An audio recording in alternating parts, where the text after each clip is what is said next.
Monsoon सत्र के दौरान विपक्ष सरकार को पेपर लीक, शिक्षा व्यवस्था और युवाओं से जुड़े मुद्दे पर घेर रहा था।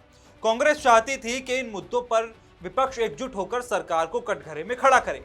इसी दौरान कांग्रेस की तरफ से केसी वेणुगोपाल सदन में अपनी बात रख रहे थे, लेकिन समाजवादी पार्टी की ओर से अखिलेश यादव बोलना चाहते थे।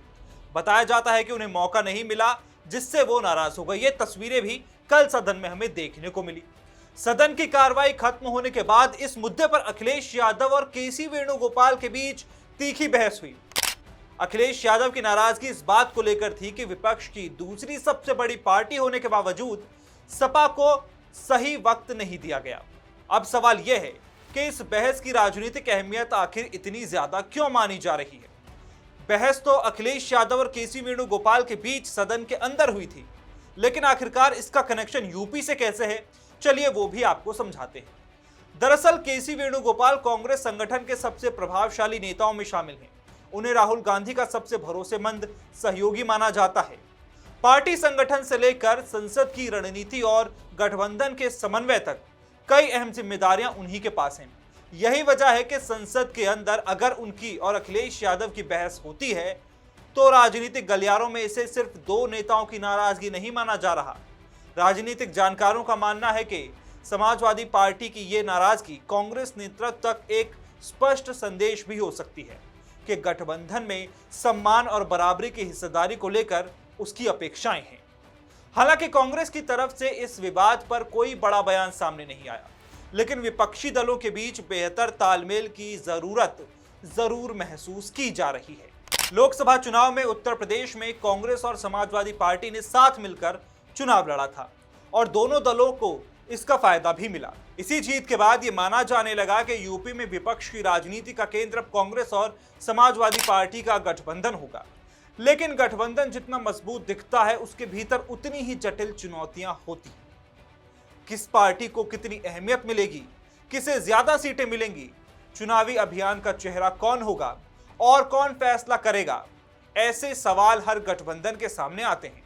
संसद में सामने आई ये नाराजगी भी इन्हीं सवालों की एक झलक मानी जा रही है। अब नजर उत्तर प्रदेश विधानसभा चुनाव पर है।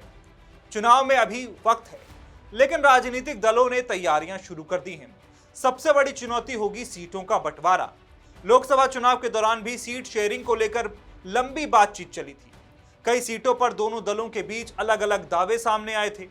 हालांकि अंत में समझौता हो गया, लेकिन बातचीत आसान नहीं रही थी। अब विधानसभा चुनाव में दांव कहीं ज्यादा बड़ा होगा।